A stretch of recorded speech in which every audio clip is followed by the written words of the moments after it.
Can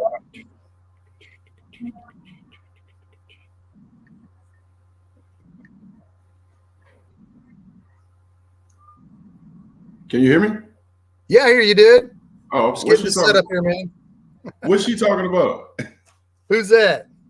Some chick talking about my mic was muted. Like what? Oh man, we're ready to rock, dude. We're ready to rock.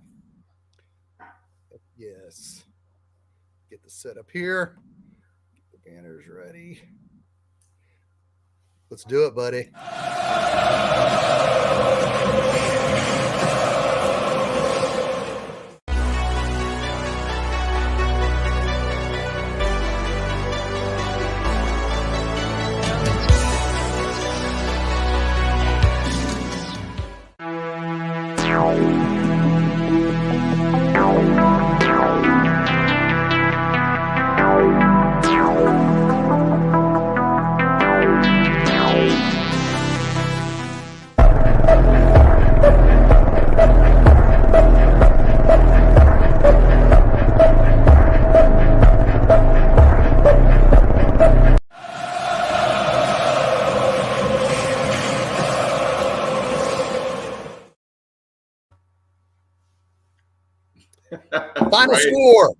Final score from Arrowhead Stadium on Monday Night Football. Your Kansas City Chiefs 26, New Orleans Saints 13.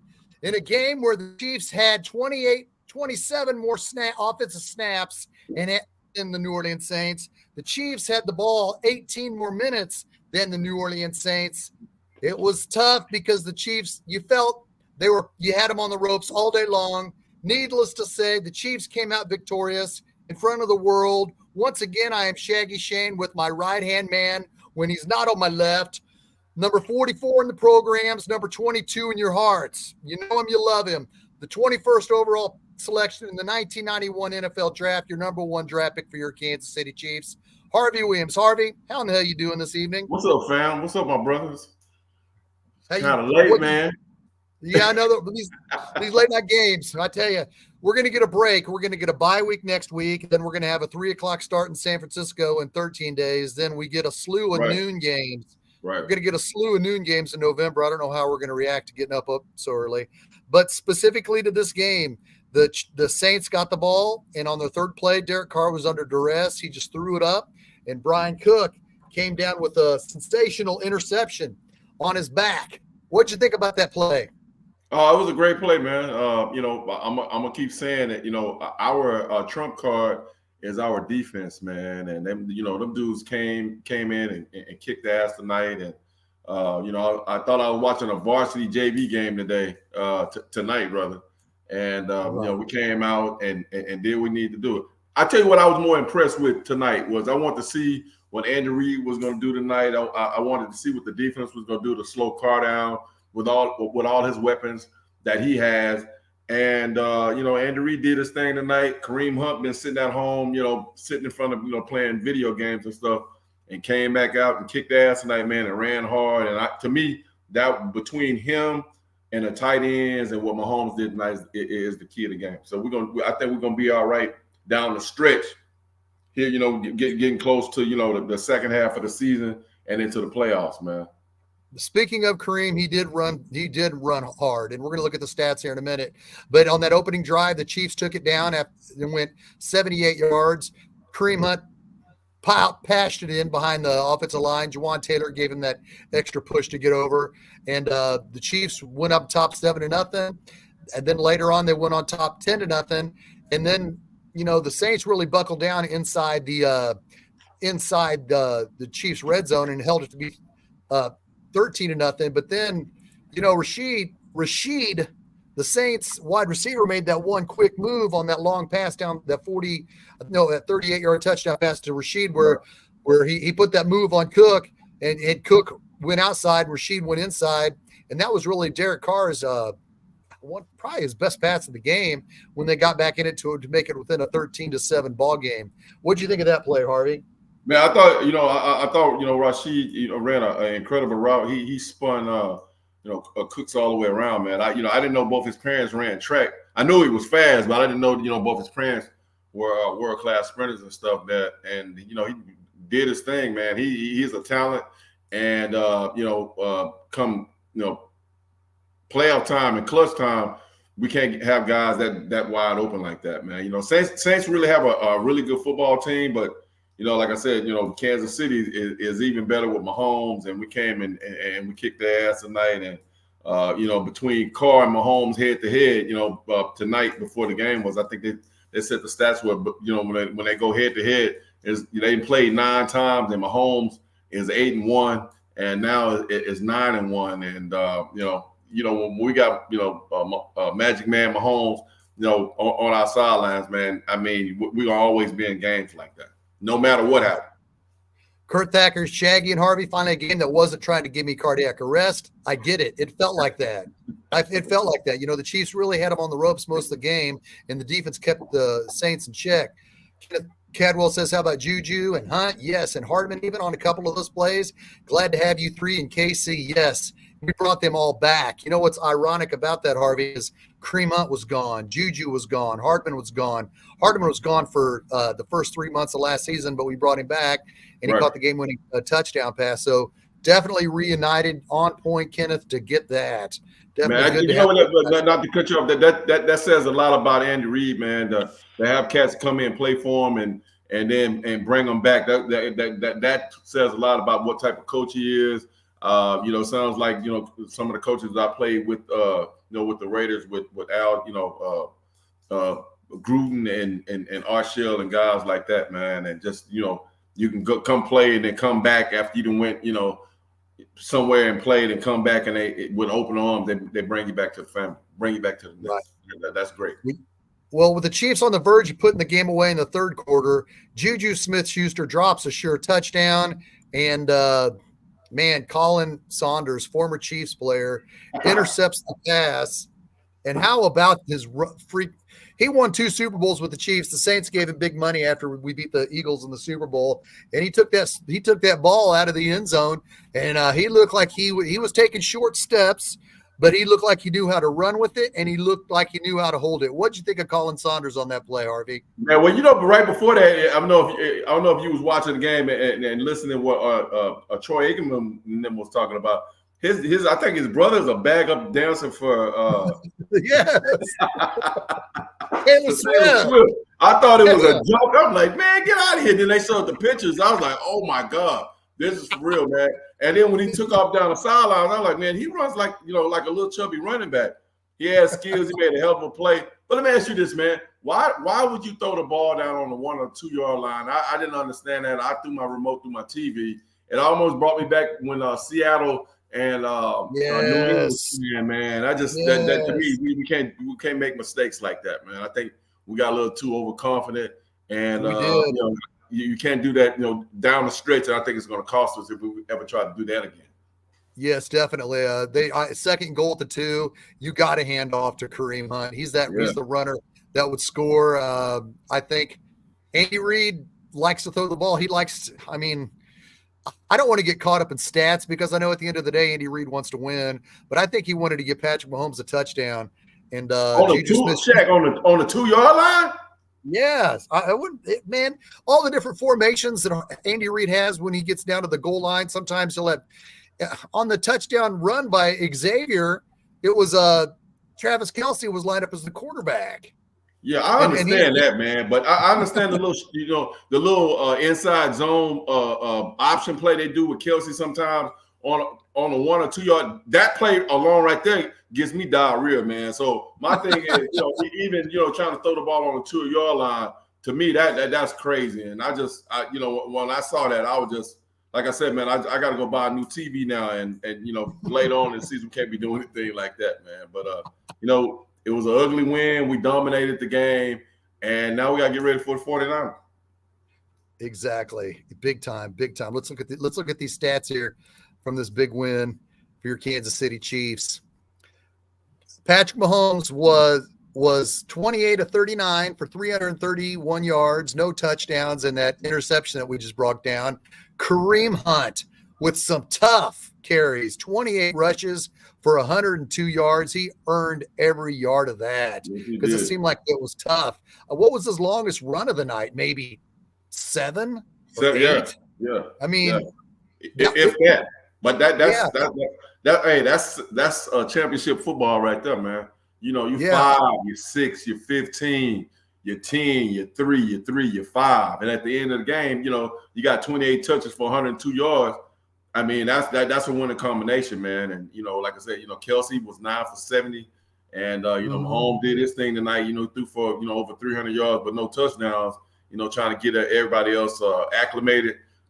X-Men, you know, yeah, I think he should have had a more bigger role than he did tonight. But you know, hopefully, you know, down the stretch, man, we need to get him more involved. Juju Smith-Schuster, with the exception of that one huge gaffe, had 7 catches for 130 yards. He was my pick to click this week. I said because what I said was Rashee Rice, which we don't know when he's going to be back. He keeps seeing all these different doctors because nobody knows the extent. People say, well, he's not going to need surgery. Well, he's not going to need that. Well, it could be 8 weeks. It could be 6 weeks. We don't know exactly yet. Maybe we'll get an idea what's going on as the bye, because now that we enter the bye week, maybe we'll hear something more specific. But for the most part, with the exception of that one massive drop, which turned into an interception, Juju Smith-Schuster had 7 for 130. He was the guy. I mean, he was the guy that Rashee Rice was to replace. Juju Smith-Schuster regained his form from 2022 when he had 970 yards receiving for the Chiefs. He stepped up. What did you think of Juju's role today? Man, Juju, you know, that was a sneaky 130. I wouldn't have never thought they'd had 130 yards on 7 receptions, man. And you know, that's what we're gonna have to do, Shane. You know, along with Kelsey and Hartman and Gray and you know, P. Ryan and all them dudes, along with Hunt and you know, still running the rock, man. That's gonna have to be a team effort. And you know, at the end of the day, we can't put a whole lot of pressure on Mr. Mahomes, man. Let him create and do what he needs to do. But you know, tonight he looked like Michael Jordan or Kobe coming down, you know, point guard dishing and you know, passing and doing his thing. And you know, it was a dominant, you know, successful win we had tonight. And I feel good about I feel really good about our team, man. And come here with the 49ers and down the stretch, I think everybody can, you know, along with you know, some of the superstars like Hollywood Brown and Rice, man, they're gonna be sorely missed along with the running back. Checker, yeah, man. I mean, along with Kareem Hunt, I think we're gonna be okay. I really do. The Saints came back and caught that touchdown pass. Foster Moreau caught that beautiful pass over the middle where Derek Carr made that one sensational well, I wouldn't say sensational, but he faked everybody out. He rolled completely to his left and threw back to his right. It made it 16-13, but the Chiefs were able to go back down the field and put the game away, which was nice. Tara said, sucks that Wanye got hurt, but he came back. He came back, Tara. He only missed like 5 snaps, but he came back on the second series. So indeed, he is the left tackle now because he took over. What do you think about what Wanya Morris has done at left tackle, Harvey? Because a lot has been made of Kingsley Suamataia, the second round draft pick, who was supposed to be the left tackle. He was the left tackle in training camp preseason. And with 5 minutes left in week 2, Andy Reid benches him. Then Wanya Morris sustains that massive injury. He looks like he might be done for not only the night, but the season. So you think, okay, Kingsley, you're reinstated into the offensive line due to injury. Then he comes in and they, like I said, I think they played 5 snaps with them. And then the next series, here's Wanya back. What does that tell you about Andy Reid's belief in Wanya Morris over the young rookie Kingsley? Man, I mean, I'm gonna say it. I'm gonna keep on saying, man, that offensive line, you know, from one side of the offense to the other side, man, that takes a whole lot of talent. And them dudes, you know, they getting their ass kicked, they're getting beat. You know, sometimes they win. Most of the times they're gonna get beat. You know, you're getting your ass whooped so much they got to plug somebody else in. So it's gonna be musical chairs here between here and the rest of the season. And hopefully they you know, get the starting 5 up there. And you know, the guys, the second round and the big guy, you know, look like a deer in headlights. But you know, when your number's called, man, you got to take your ass out there and jump out in that, you know, in that hot grease and see what it is and make it do what it do. So I think they're gonna be okay. And you know, I'm gonna say it again, great win. I think we're gonna be up pretty good up front on offense. And we can't even talk about up front on our defense. I think our defense is second to none. Those guys are playing. Spag is doing this thing and blitzing every other play and keeping a lot of offenses on their heels along with Mahomes. I feel really, really good tonight. I thought the Saints was going to play us a whole lot better, but Kansas City is playing really well right now. Right. We had Willie Roaf on our Arrowhead Ally show last Tuesday, and he he thinks the Chiefs should bring back a veteran left tackle in Donovan Smith. Wanya Morris is in his second year. Kingsley is a rookie. Are you comfortable with that situation, or do you take heed to what Willie Roaf thinks about and possibly bringing in a veteran? I mean, if you bring a veteran in, man, between those two guys that playing one position, I hear what Willie is talking about, but you already got two guys that's in that position that's 1 and 2 or 2 and 1, and you bring an old veteran in. I mean, you think can he beat those two guys out? Right, good point. Beat those two guys out. I mean, if he can't, I mean, I think it'd just be a waste of time and money. And throw those guys ass out there in that fire, man. Troy Aikman was talking about 3 weeks ago when he was a rookie. He was a starting quarterback, and the only way he learned was being thrown out in that fire. And they were, I think his first year they were 1-16. So you can have growing pains. And that I'm gonna say it again, that left tackle, man. That to me, that is the number one position in football right now is that left tackle. And they are born, they're not made. And between those two guys, man, it's just keep grinding and see what happens. And they're gonna have to step up. They're gonna have to grow up. They're gonna put their big boy panties on or drawers on or do whatever they need to do to sort that position up. And John Harrison, Chiefs outgained them 460 to 220 and had the ball twice as much, 39 minutes to 20. This reminded me of, Harvey, the first Monday Night Football game, your rookie season with the Kansas City Chiefs. You rushed over 100 yards that night. And what did you do that on? How many carries? Do you remember how many carries you had that night when you rushed over 100? Because Christian had over 100. Then you had over 100. 15, 16. I mean, that was Christian. That was Christian's game, man. I was trying to match his energy. What he was doing. It was, was Monday night, and I think I said a couple of weeks ago, on Monday night, everybody's watching, the world is watching, and you want to, show out, and that's basically what was on my mind every time I touched the ball. I was trying to match what Christian was doing, and we both that night gained over 100 yards. I don't know if has that ever been done on Monday Night Football, but. No, that was a great accomplishment. I don't think it has. Hell yeah, you and Christian were killing it. What I wanted to ask you, Harvey, when you ran with the Chiefs and you were succeeding that night, you ran with 3 tight ends. The Chiefs went 4 tight ends tonight. There was just 4 tight ends all over. I mean, everybody wants the Chiefs to trade for another wide receiver, and we're going to get to that. But specifically to you, Harvey, you had 3 tight ends, and you lined up.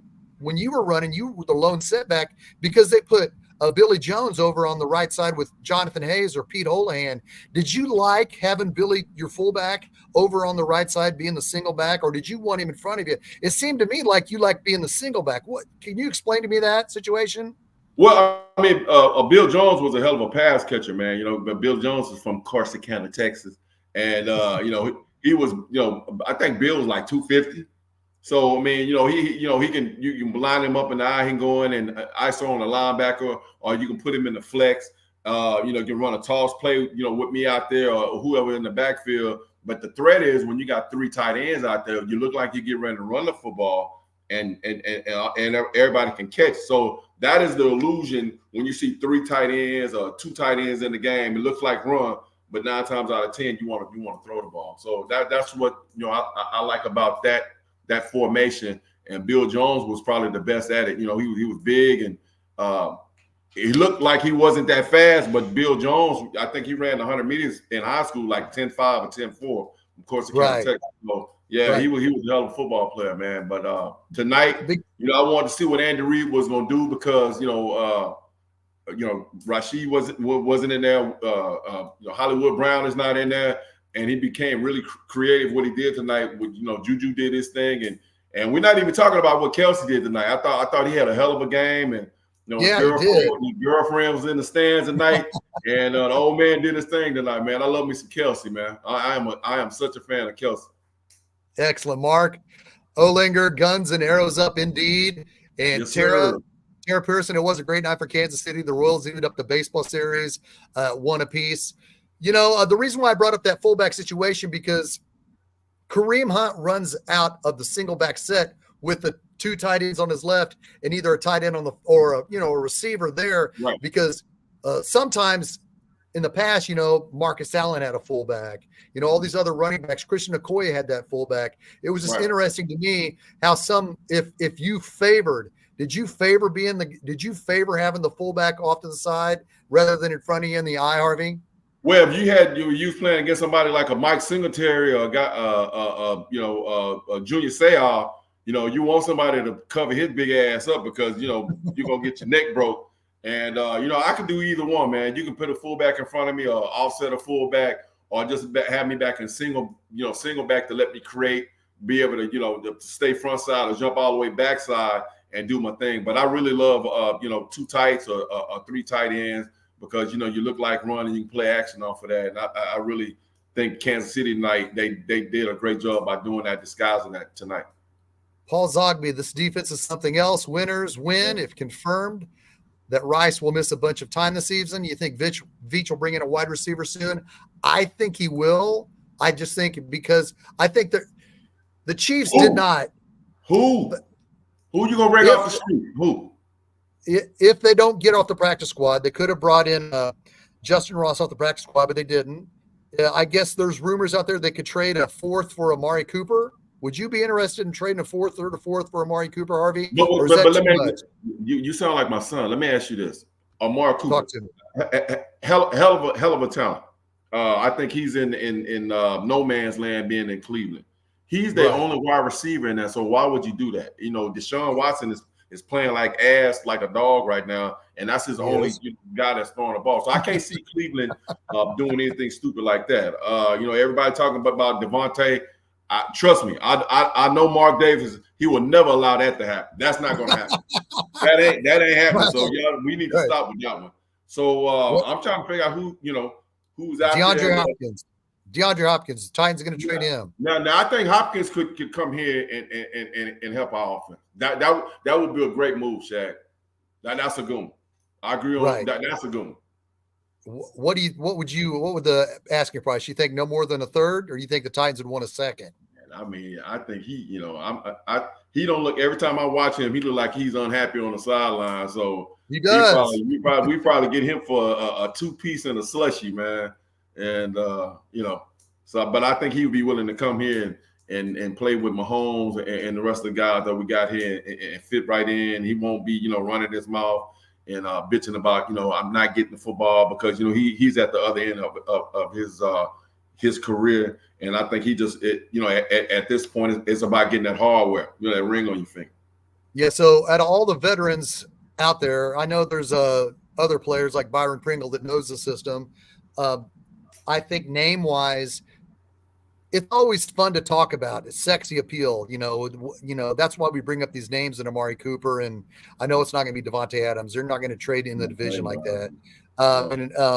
So why not bring Tyreek back? I've seen some experts talk about that, but it seems for some reason, it seems, even though the outsiders are saying it could happen, it seems too good to be true. You know what I mean? Man, let me tell you this. I guarantee you, if it was just me, you, and Tyreek on the phone right now, and it's just us three talking, I guarantee you he would say, "Man, I made a bad mistake. I don't know what I was thinking. I'd have took a couple of dollars less to stay here in Kansas City." I guarantee you, between the three of us, that he would rather be here right now than where he's at out in Miami.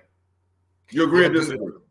I agree. I agree. It would be easy to talk to him, because the first thing he said when he woke up earlier in the week, he said, this was his tweet: "Exciting to wake up to trade news."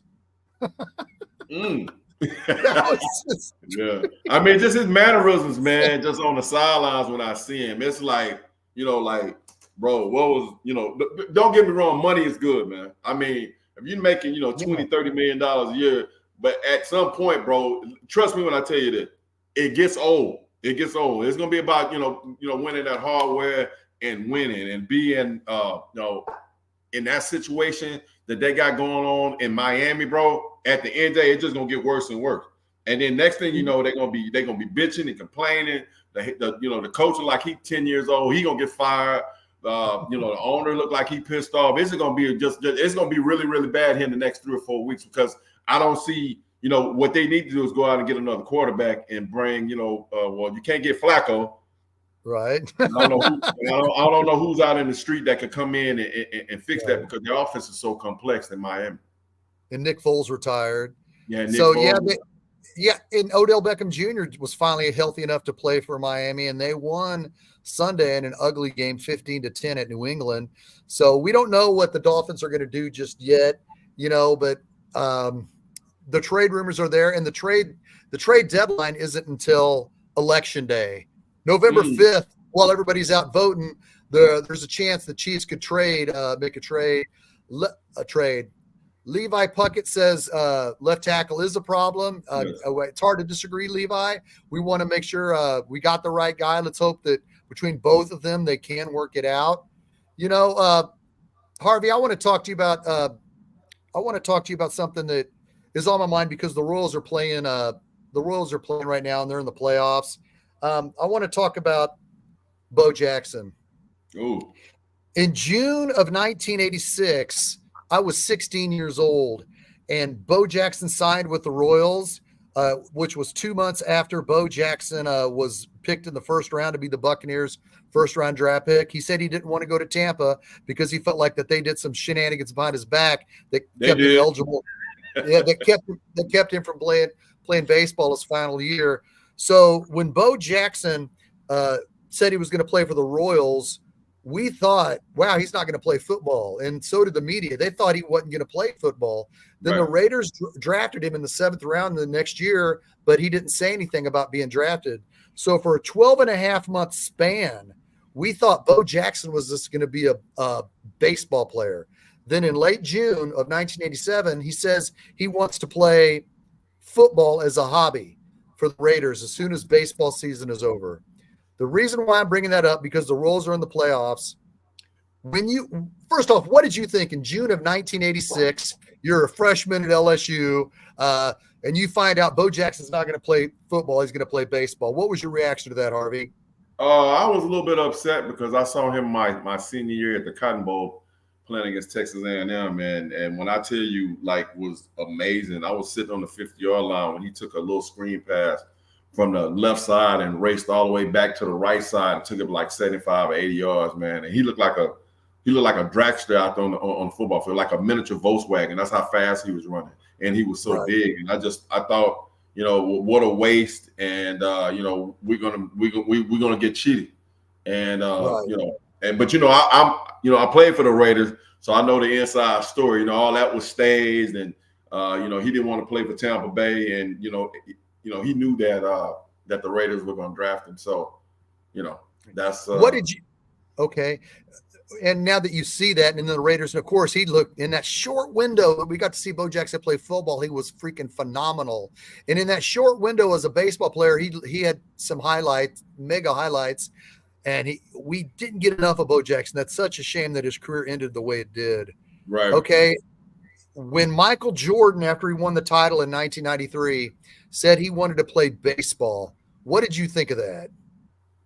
I didn't understand it. I didn't understand it because as great as a baseball player that Michael Jordan thought he was in high school, he didn't play in college. This was played little league, and I think he played in high school. The way the guy played basketball, there's no way that you can even come to that on that level. And I think the reason why he did that was for his father. If you go back and look at all the stories and different things like that, his dad really wanted him to play baseball. And I think he was honoring his dad by doing that. And there's a lot of other stuff that was going on. If you remember with the basketball thing about the gambling thing and all that stuff. And he had to, they say, that he was suspended He was going to get suspended, and that's the reason why he wouldn't play baseball for a couple of years. And so he wouldn't, because he was the face of basketball. So that was another thing that they do with the the sleight of hand and the magic tricks and different things like that. But I as much as I love Michael Jordan, I just thought that was a big mistake by him going to play baseball, because I think that tainted his legacy. The reason why I bring that up with the Royals in the playoffs, Bo Jackson, Michael Jordan, let's say hypothetically, and it's not far-fetched to say this, Patrick Mahomes and the Kansas City Chiefs win a Super Bowl. Patrick Mahomes becomes the first Super Bowl 3-time MVP to win it 3 times in a row. Let's say as soon as he wins, he announces he wants to play baseball as a hobby. Hey, don't get me wrong. I don't have any inside information. I've ran this by his dad a lot of times, and he says, Shaggy, Patrick would not do that. I don't think. I don't. Yeah. But hear me out. I'm listening.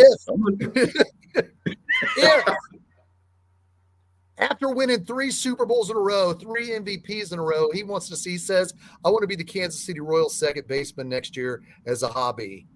If he did it, who would be the person to tell him you can't? I would entertain the thought, just because it would be with the Royals and it's Patrick Mahomes. How much drive do you have as a 29-year-old? He just turned 29 last month. How much drive do you have after being a 3-time NFL MVP quarterback at 29? If you're ever going to play baseball as a hobby, do you see what I'm getting at, Harvey? I see what you're saying, but I'm trying to. If you his dad, I'm his dad. Yeah. First thing I'll say, son, how much they paying you? How much Kansas City paying you? Oh, he signed a 10-year $500 million. Yeah, not to mention all the endorsement. If he was going to play baseball, I'd have said, play it back then. Or are you bored? So if he's won 3 Super Bowls or 4 Super Bowls or 5 Super Bowls, to me, Chad, he didn't got bored. Football ain't got that bored. Football ain't got that bored, and he gonna go give up. We're talking about wealth that if I died and came back for another 10,000 years, I would make that type of money, man. So he's a great athlete at baseball, but I think he's an even better quarterback in the National Football League. And I think between him and Andy Reid, they're gonna rival Belichick and Brady, man. I'm gonna say it again. When they close the books, man, we're looking at something that we'll probably never see in the next 50 or 60 years, along with Patrick Mahomes. Right. As Vince Carlo said, anything is possible in the NFL. Any NFL players, Major League player, lottery paycheck. I think that let me get off the subject, but I felt like it was an important subject. Harvey, you and me are in our 50s, so we remember when Bo Jackson was this Auburn stud, and then he chose to be with the Royals. So compared to Bo Jackson and Michael Jordan, 2 greats, if Patrick Mahomes decided next February to play football as a hobby, still play football, but play baseball as a hobby, he would be the better athlete out of those 3 at playing baseball. Would you agree with that? Yeah, I think Bo Jackson was a phenomenal athlete. Bo Jackson was a phenomenal athlete, but pure baseball player, I think Patrick Mahomes in his prime, which would be now or next year, would be a better baseball player than Bo. What do you think? You forgetting somebody? Who's that? You forgetting Neon Dion, man. You're forgetting about Prime, Shane. Are you serious? Hey, let me tell you something. Russell Wilson is a hell of a baseball player. He is. So my thing is, I would be mad if he would even entertain that. I would be pissed off. I would. You know what? I'd get on my bicycle and ride to Kansas City and be sitting waiting in the parking lot for him and ask him, man, what the hell is you doing, bro? Stop, man. Stop. He's a hell of a football player, man. And I know he played baseball. Did he play? He played at Texas Tech. Yeah, he played at Tech, and the Detroit Tigers drafted him, but they weren't gonna pay him a high salary until he was, or they didn't draft him early in the draft because they knew that he was really considering football as well, but he was really good at baseball. Let me ask you this. I'm gonna interview you right now. So let me ask you, you think he'd be a better baseball player than a football player? Patrick Mahomes? No. Yeah. He wouldn't. He would be he could be a solid second baseman or third baseman, or possibly middle relief. But I think if he's going to play football too, then you don't want your quarterback also a middle relief pitcher in baseball. Oh, well, I'm gonna tell you like my grandmother used to tell me, but what were we talking about then? What we talking about, Willie? What we really talking about, man? Oh man, I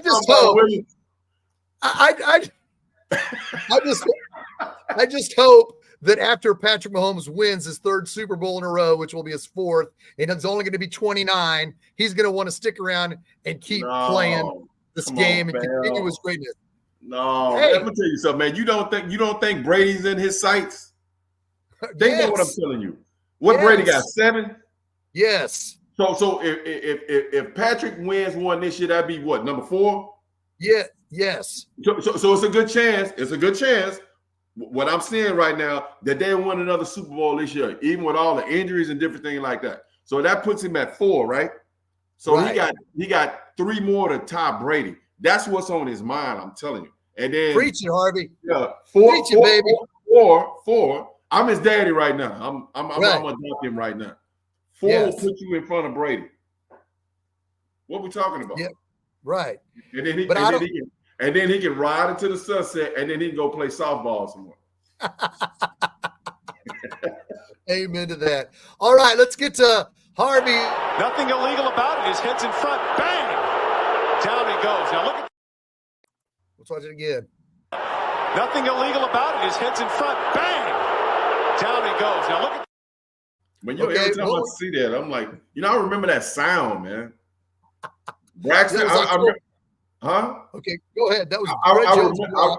I remember the sound of him getting hit and the sound of him making that noise. Like that's I'll never forget that. There's 2 sounds they made: him getting hit and the sound that he made after he got hit, and then the sound when he hit the ground. So I thought he had died. Man, you and Marty Schottenheimer were the first to him. You were jumping out of your shoes. Because I thought he was dead. I wasn't celebrating. I thought he had died, bro. For real, man. Oh man, I'm sorry. Yeah, that's probably one of the. My wife was like, "Oh my God, they used to hit like that back then." I said, "Yeah, man, that was a legal hit." Yes, that's how they used to do it. Now they're playing flag football now. Yeah. But looking at tonight's Saints game, what was your hell nah moment of this game for the Chiefs? Kareem Hunt was my hell nah. Now, when we say hell nah, we're talking about where I come from. Hell nah is bad, or hell nah could be good. So hell nah is, huh? How do you want to do it? So and let's do it. We're gonna keep it hood style. So hell nah is good. Okay. So my hell nah is It's Kareem Hunt running for 100 yards and getting the ball for 27 times tonight, along with Mr. Juju stepped up. So with those 2 performances, man, that's my hell nah. What is yours? My hell nah, I'm gonna keep it Butker missing a 51-yarder. He's got to make them. I mean, honestly, the interception, mine's going to be the interception. I'm going to say hell nah for a negative. So that's Juju, a bad. Yeah, for bad. Juju could have had 2 yards added to his 130 yards receiving and could have had a touchdown, but he kept the game somewhat interesting by dropping the ball in the end zone. And Colin Saunders, whose brother dances for Taylor Swift, he caught the ball. He was a Chiefs third-round draft pick in 2019. We couldn't afford to pay him, so he went to the Saints. He makes that interception. Looks like a freaking, I don't know. He looked like a little bumblebee running down the sidelines, though. He looked like he was taking baby steps, but he looked like he knew what he'd do with it. Yeah, he was chugging along, man. I couldn't believe it when I saw. I was like, oh my God, look, little fat dude. He's stepping, but he did his thing, man. And you can let me tell you something. You can tell he got attitude. He commands respect out there on the football field, man. And yeah, he does. Yeah, he did. And they're all still good friends. Okay, let's look at Harvey's hip hip.